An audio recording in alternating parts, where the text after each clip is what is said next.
Yo, what's up mga bossing? Magandang araw sa inyo. At meron tayong adventure dito mga bossing. Okay? Medyo nakakatuwa ang adventure natin mga boss dahil 2017 hindi pa raw napapaklining at ngayon pa lang, no? So titingnan natin mga boss kung ano yung hitsura nung 2017 na hindi nakiklining. Si 2017, so mga nasa 7 years mga bossing, para mga ganun, no? So tingnan natin kung ano itsura ng evaporator pagka na-pull down. Ito na, may mga konting eksena lang sa ating mga ganitong hindi pa lagi nakiklining or ngayon lang makiklining. Unang issue mga bossing na pwedeng maranasan natin kasi may lamig naman to, hindi lang ganun kalakas ang hangin. So, barado na sa sobrang dumi. No, meron naman pagkakataon, ito na ang isang eksena ng magiging problema kung sakali. At sana wag naman. Pagka nag-cleaning mga bossing at ngayon lang, first time lang, yung langis sa loob ng 7 years, sigurado tayo na yan ay hindi na ganun kagandang quality. May mga pagkakataon po kasi na parang ang mangyayari na, simula nung pinaklining ko, parang nagbago ang response ng lamig, no? May mga ganun yan. At siguro naman may nai-encounter kayo na sana hindi na ako nagpa-cleaning. Pero ito kasi, hindi pwede hindi cleaning dahil nga wala ng response ng hangin. May lamig pero hindi na bumubuga yung blower ng sakto dahil wala nang madaanan yung ating blower motor. Okay, pero yun nga, yung sinasabi ko na may mga pwede kayong maranasan na pagka nagpa-cleaning kayo, pwedeng magbago yung response ng lamig kahit na malakas na yung buga ng hangin. Bakit? Mga bossing, tingnan nyo yung langis na pumatak. Okay, manilaw na. So, ibig sabihin, yung 7 taon na nasa loob yung ating refrigerant tsaka langis, magbabago ang quality niyan. Ito na yung sinasabi nating problema o eksena. Pag nag-load tayo ng panibagong refrigerant, yung refrigerant ba na ikakarga natin ngayon ay eksakto at compatible doon sa langis na nasa loob. So, yun ay yung malalaman na natin yung pag nag-load na tayo ng Freon at pag nalinisan na natin yung evaporator. Pero kung wala namang pagbabago, okay yun. Pero ang offer kasi natin pagka ganyan nakatagal yung unit na hindi na rin lilinisan, pinaplush na natin yung buong system. Tinatanggal na natin yung lumang langis o pinaplushing na natin, no? Para nang sa ganun, wala ng lumang langis at bago na ulit kasama ng refrigerant na bago sila. Pero dahil nga mas mahal ang gastos ng ganun mga bossing, so susubukan na lang nating i-pull down yung evaporator at linisin. Pero yung receiver dryer mga bossing, mag-a-advise tayo ng palitan. Expansion valve, hindi ko na muna advise na palitan kasi nga, siyempre lulubo yung gastos.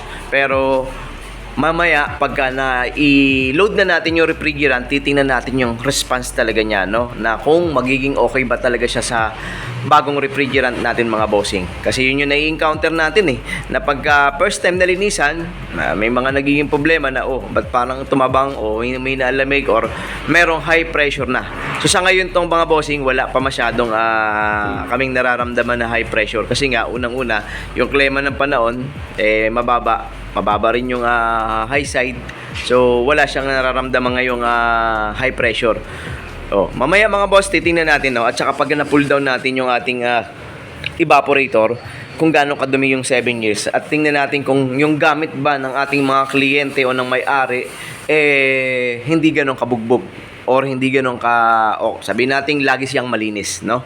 Laging malinis yung loob, kaya hindi nagdudumi kaagad sa loob ng 7 taon. So ngayon lang yung hangganan na talaga na kailangan mo ng palinis, no? Manila lang naman to ating customer natin mga bossing, taga Manila lang. Yung sitwasyon ng ating shop mga boss, kadadating ko lang dito, galing ako ng Bulacan. Ayan yung iniwang kalat. So medyo yan yung nakakalungkot, no? Pero wala tayong magagawa mga boss, wala tayong magagawa. Ito nga, malinis na nga to nung nadat nga natin, no? Pero nakakalungkot lang dahil ito nga sa loob mga bossing, may naiwang Toyota Rush ngayon pa lang. Ngayon pa lang lilinisan yung kabila mga bossing, may naiwan yata na sasakyan yan. Ayun mga boss, tingnan natin kung anong itsura ng evaporator pag na-pull down natin. Mga boss, yung naiwang problema ng ating bagyo, no? So nandito na sa loob yung Toyota Rush, pinahatak daw sa kasa, pinadala na ng kasa kasi naiwan dito, nakulong yung sasakyan. Yan yung katabi ng ating shop mga bossing. Ayun, oh.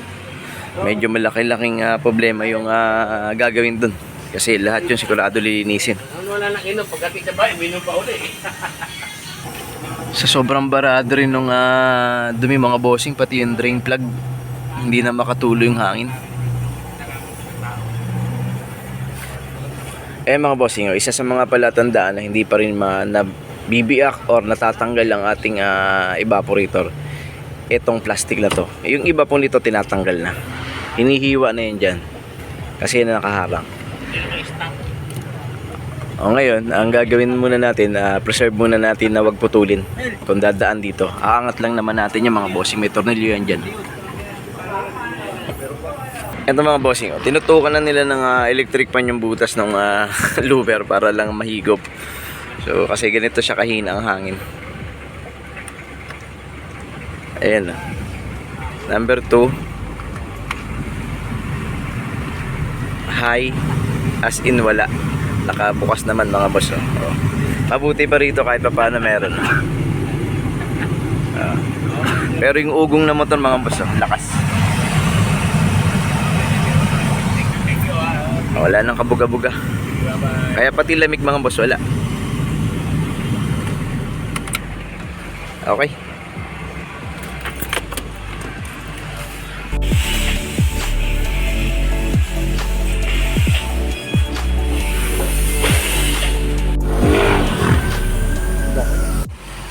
Mga bossing, rear evaporator ng ating adventure. Tingnan nyo kung gaano kalala yung dumi. So, pwede na magtanim ng kamuti niya mga bossing. Medyo talaga. Mas lalo na yung harapan. Tingnan natin harap. Anong taon yata? Walang ganyan. Kung 17 po at hindi pa nalilinis, yan talaga yan. Naka boss, ito yung harapan. Nako, ayun na. Ito na, nag-uumi doon na.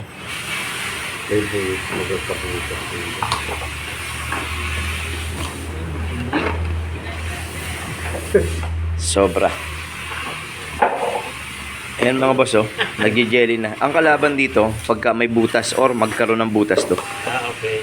Ayun, pagka nagkaroon ng butas yan, wala, mapapalitan yan. Mapapaligtas naman natin yan mamaya. Ayan yun ang itsura mga bossing. Ano na? Wala na talagang wala nang pagdaanan yung hangin, kaya kahit naka-number po na yung speed ng hangin nyo, wala na. Muugong na sa truck. Oo.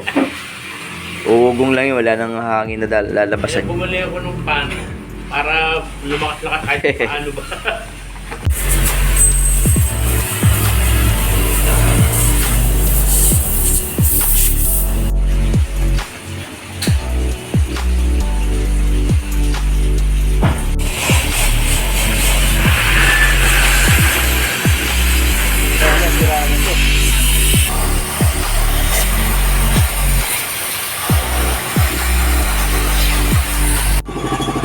Mga boss, kahit walang singaw tong ating evaporator, i-advise natin na palitan to kasi baka mamaya hindi na tumagal. Pangalawa, hindi rin natin malilinis to ng ganong kalinis dahil nga pasok na sa loob. Ngayon, pag pinasukan natin to, tinira natin ng chemical para matanggal yung mga nasa loob, mabubutas na rin to. No, kaya mag-a-advise tayo mga bossing na magpapalit lang kasi nabakbak na yun. Nakita nyo yung mga puti-puti na yan? Yan yung mga aluminum na nagkakahiwa-hiwalay o nadurog na. Pero syempre, ang desisyon na nasa may-ari pa rin. Hindi rin ako nag-advise magpalit muna ng expansion valve dahil nga, syempre, iniiwasan din naman natin yung malaking gastos. Pero, SOP talaga dapat valve sa dryer. So, di-deliver din natin sa ating kliyente yan. Pero, ito, a-advise natin na mas mainam kung palitan na lang nila. Okay?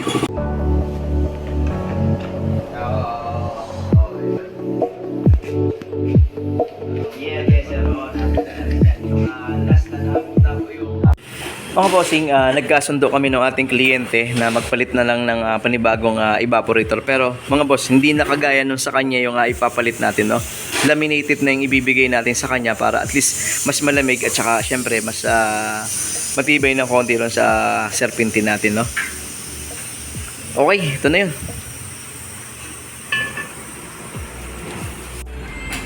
Mga bossing, at nagkasundo rin kami ng aming kliyente na mag-flashing kami ng condenser, pero hindi na natin ipupull down yung ating condenser, no? Dito na lang tayo maglalagay sa ating discharge at lalabas yan dito sa ating hotline, no? At shoutout doon sa may-ari dahil may malaki pala siyang company dati ng refrigeration, mga bossing, no?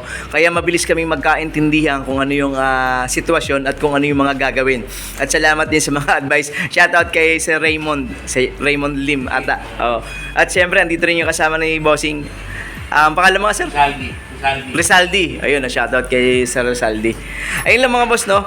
Maganda kasi pag minsan at pag meron talagang alam yung ating mga kliyente, mabilis din tayong makakonect agad do sa gusto nating mangyari do sa offer natin, no? Pero dalawang klase pa rin naman yung mga marurunong. Pwedeng mas magaling pa sa'yo o tuturuan ka pa or magsasama kayong dalawa para pag-usapan kung ano yung problema. Kaya syempre, shoutout tayo dun sa mga magagaling nating mga pioneer ng mga technician at saka mga company, mga bossing, no? Okay, shoutout kay Sir Raymond Lim.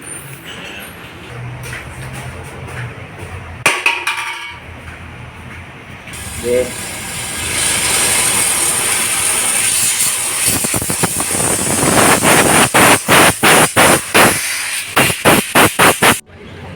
At syempre mga bossing, kahit bago yung ating evaporator, kailangan nating patunayan na walang leak. Kasi kahit na bago, minsan sumasablay mga boss. Meron tayong 250 PSI nitrogen, wala naman mga boss, nakababad siya sa tubig.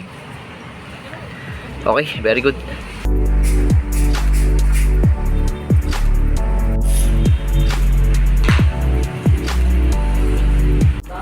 Receiver dryer mga bossing, pinalitan natin dahil nag-flashing din tayo ng condenser, no? Pero valve hindi natin siyang pinalitan. Dryer lang.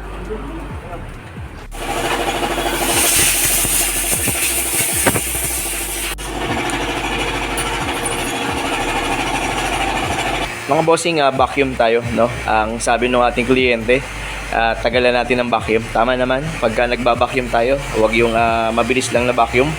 So tagalan natin ng pag-vacuum para walang kalaman-laman ng hangin o nitrogen yung ating linya bago natin i-load yung ating refrigerant, mga bossing.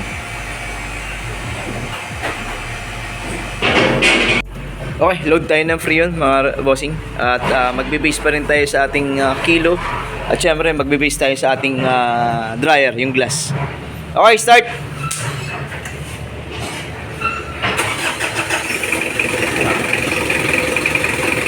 Aircon!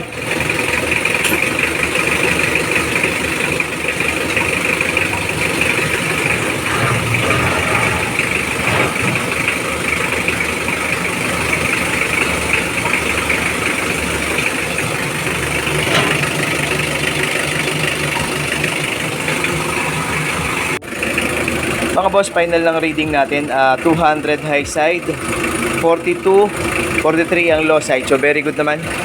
Good naman yung ating reading. Glass, maganda rin ang galaw ng refrigerant, kaya medyo sakto.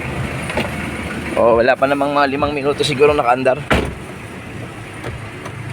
Meron na tayong lamig na nakuha sa digital natin, mga bossing, 13.9. No, sa ating analog, mga gano'n, nasa ano rin, mga nasa 11 din, mga bossing, 12. Okay, so tingnan natin kung hanggang saan bababa yung lamig. Pero maganda rito, malakas na yung hangin. Tama ba? Number 1 nya malakas. Number 2, number 3, number 4. Kanina wala eh.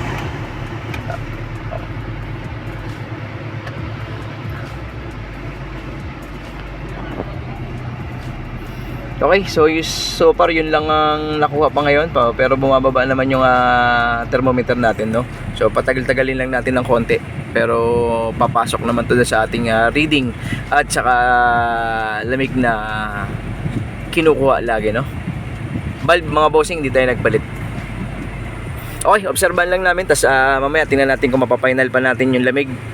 Mga kalating oras, tingnan natin kung hanggang saan yan na bababa. At syempre, meron pa rin tayong libreng back to zero, mga bossing, no? Ang nakaraan kasi nasira yung ating pang back to zero, kaya hindi tayo nakakapag libreng back to zero, no? Pero ngayon, papasok ulit natin yan sa ating cleaning. Okay, mga boss, tasting ulit tayo ng lamig. Okay, doon sa ating analog mga bossing, meron na tayong mababa sa G's. Pero dito sa ating digital, hindi na sila magkakaparehas. Nagkakatalo-talo na sila. Namatay na pati. On natin, siglit lang. Nag-G's naman na 10.9. Pero dito mga nasa G's na mga bossing. So very good naman. Kahit pa paano, hindi pa naman ganun katagal to naka-start. So good naman yung lamig na nakuha. Tapos reading niya, tingnan natin, i-final na natin yung reading. Pero yan yung nakuha nating lamig mga bossing dito sa loob. Malakas na rin naman. Okay, so testing ako ng final ako ng reading doon sa labas mga bossing. Mga boss, okay, ito yung final. Pasok pa rin naman. 40 ang low side, 200 plus yung ating high side. Okay lang yan. Tapos ganito, medyo magkakaroon ng pagtaas yan dahil mayroon pa lang tagas yung kanyang coolant mga bossing. Kanina dumating sa atin, na-check natin, kulang na, halos na maubos na yung tubig ng reserba. Tapos marami, parang kulang ng 1 litro yun nandito. Ngayon nung nalagyan namin, nakita namin may tumulo. O kaya pala nagbawas siya ng tubig at alam din nila na dagdag sila ng tubig noong nakaraan pero ngayon nawala ulit. So may tama yung radiator natin kaya papakorek natin sa kanila yan. Okay, yun yung final reading mga bossing. Ayun na, very good na yan mga boss. At radiator na lang ang papagawa natin sa kanila. Okay, yun lang mga bossing. Adventure, cleaning. Sas palit tayo ng evaporator sa harap at binomba natin yung ating condenser. Okay, may mga basura pang naiwan. Ay nako, medyo nalulungkot ako sa shop ko mga bossing. Nadidismaya talaga tayo doon sa ating mga gamit. Saka yung ibang pyesa natin na nalubog, pero ganun talaga, wala tayong magagawa dahil lang kalamidad, hindi natin alam kung kailan tatama.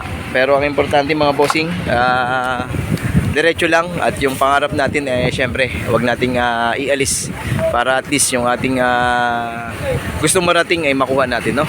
So meron dumating na isa rito, tingnan natin kung anong problema. Okay, ayun lang, maraming salamat mga bossing, ingat lagi sa atin at God bless sa ating lahat. Thank you.